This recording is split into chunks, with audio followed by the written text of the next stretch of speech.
Chapter 3. Wendy's Story. Kelly is not a nice man, and I've never liked him.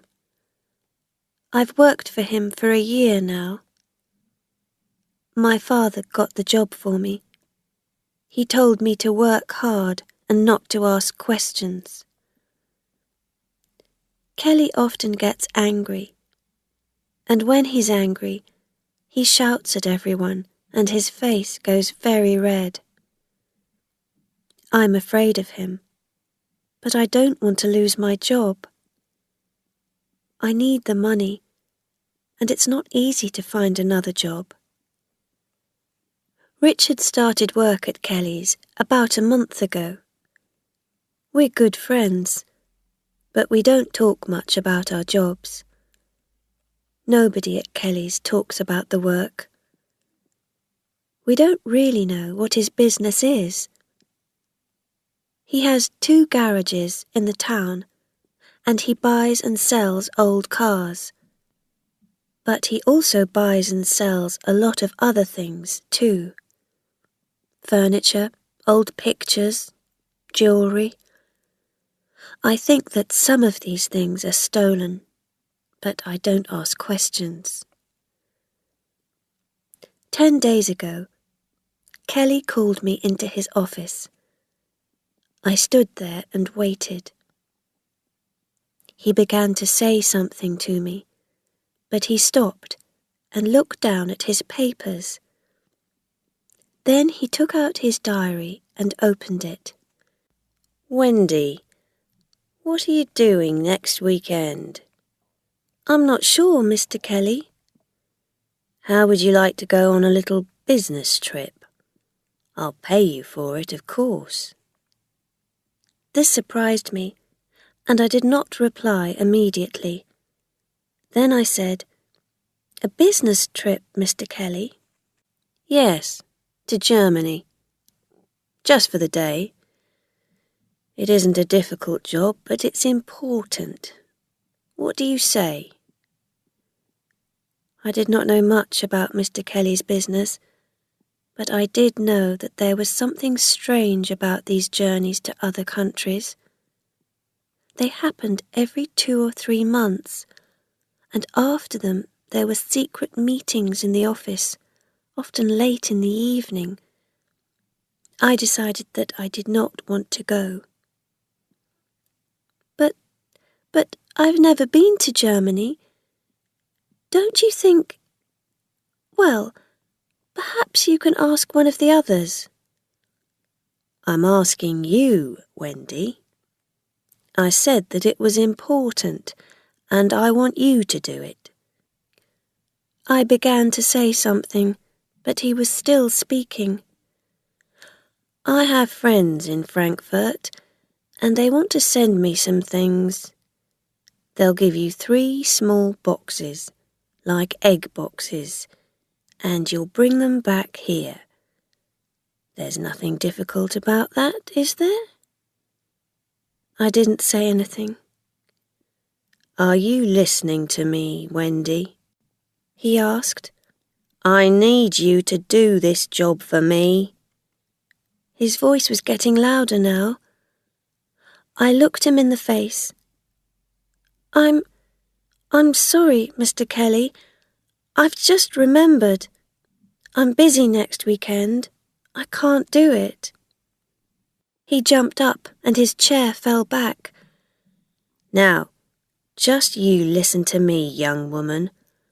You work for me, remember that? I'm the person who pays you. He caught my arm and shook me. This time, I'm telling you, not asking you. You'll go to Frankfurt or there'll be trouble. You will leave on the first plane on Saturday morning and come back the same evening with the 3 boxes. And don't say a word to anyone. Do you understand? Then he walked out. I didn't sleep much that night, or the next. I wanted to tell Richard, but he was out of town on another of Kelly's jobs. What could I do? I was afraid, and Kelly knew that I was afraid. He did not speak about it again, but on Friday he called me into his office and gave me my plane ticket and some money. There was no escape. Saturday morning came, and I went to the airport. While I was waiting there, I heard my name. I knew that voice immediately. I turned round. "Richard!" I cried. "Oh, Richard, I'm so pleased to see you. But what are you doing here?" "I'm coming with you, to Frankfurt. Kelly told me to. Look, here's my ticket." "You mean—" "Wait a minute. What did Kelly tell you?" Richard was smiling. "He told me to come with you, that's all. To stay with you. You know, on the plane. And in Frankfurt." I began to understand. "He told you to watch me, you mean?" When we were on the plane, Richard asked me about my work at Kelly's. He knew very little about Kelly's business, and he knew very little about our trip to Frankfurt. I told him about the egg boxes and why I was afraid. "The boxes are small," Kelly said, "so I think it's jewellery," I told Richard. "And I think it's stolen jewellery." Then Richard got very angry and said, "Kelly can't send you on a job like this. Why doesn't he go himself?" "But that's it, Richard. It's easier for a girl. Kelly knows that. He's clever, you know. But he thinks I'm afraid, so he sent you to watch me." For a time, Richard just sat there and thought. After a while, he turned to me. "You're not going to do it. You're not going to carry stolen jewellery for that man. Leave it to me. I'll think of something, of some plan." Then he was silent again. When we arrived in Frankfurt, we went to a hotel for breakfast. Then Richard went off to buy a newspaper, and after that we sat around for about half an hour. We had to meet Kelly's friends outside the hotel. When we walked out of the door, 2 men were waiting for us in a white Mercedes. We drove through the busy streets of the city and then into the country. Some time later, we stopped at an old house with trees all around it. We all went inside, and the men took us into a dark room at the back and left us there. It was cold, and Richard gave me his coat. He was smiling quietly to himself. We waited there in silence. In another room, people were talking. We could hear their voices. Then the driver of the Mercedes came and took us upstairs. A short man in a dark green shirt was sitting at a desk. In front of him, on the desk, were 3 boxes. He was playing with a pen and watching us carefully. Richard spoke to him in German. I did not understand, but I heard Kelly's name, and the man in the green shirt began to say something. All at once, there were noises outside, the sound of cars and voices and people running.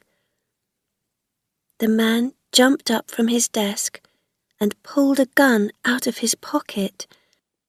He tried to get to the window, but at that minute the door opened and 3 or 4 policemen ran in and jumped on him. There was a fight, but the police got his gun from him and held him on the floor. An older man arrived, a police inspector with grey hair and began to give orders to the policemen. He called across the room to Richard and me in very good English.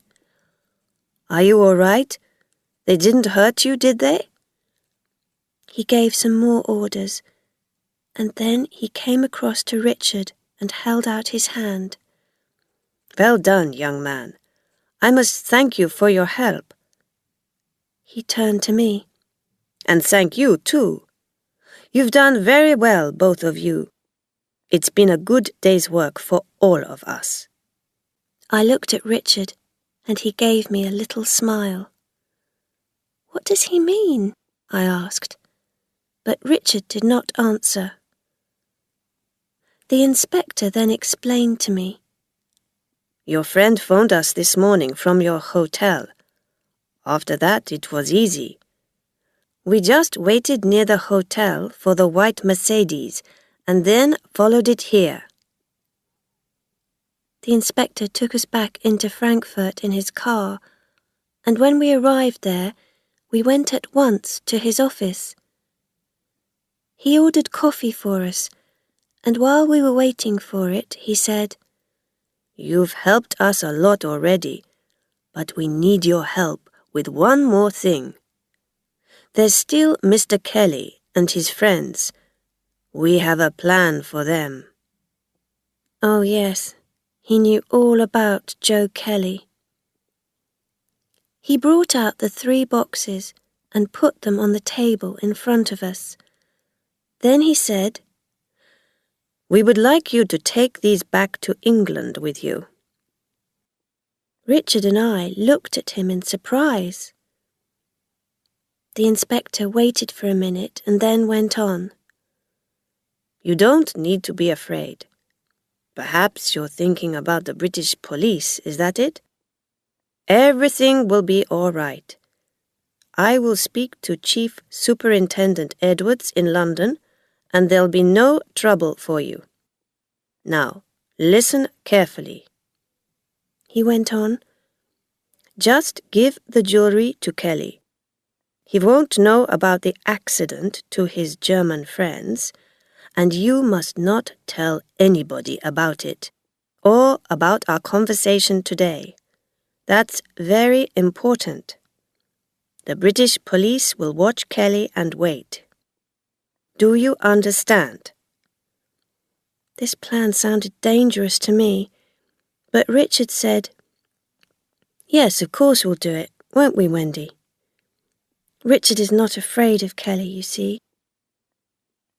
So we brought the boxes back with us on the Saturday evening plane from Frankfurt. We did not get back until nearly midnight, but we took the boxes at once to Kelly's house. He told us to wait, and then went into another room. When he came back, he was very happy. He put his hand in his pocket and took out some gold earrings. "These are for you, Wendy, for your birthday next Thursday." "No, Mr. Kelly, no, you mustn't. I can't take them, really I can't." "Of course you can," Kelly laughed. "You've worked hard for them, and we must have a party for you. Let's get some people together on Thursday night. Where would you like to go? To the Ritz? Or perhaps a disco?" "No, I know." And he began to sing, "Let's all meet at Maxim's. We'll have a wonderful time." I told him 3 times that I didn't want a party, but he didn't want to listen. He was too pleased with himself. "Oh, yes, Wendy, we must have a party, and you must wear the earrings. Then I'll know you're my good little girl." His mouth was smiling, but his eyes were cold. Richard said quietly in my ear, "Just agree with him, Wendy, and take his earrings. You can give them back later. We don't want anything to go wrong now. The next few days passed very slowly. On Monday and Tuesday, everything was quiet in the office.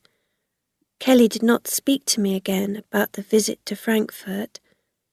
He stayed in his office most of the time and was always on the telephone. No police came to the office, and nothing happened. I began to feel afraid. Early on Wednesday morning, Richard called in to see me. Is he in yet? He asked. He looked at Kelly's door. Not yet. Why? I want the keys to his office, just for a minute. But Richard... Come on, Wendy. He'll never know. You can't go in there, Richard. He'll be here in a minute. It's too dangerous. Please, Wendy. It won't take long. I'll be out again immediately.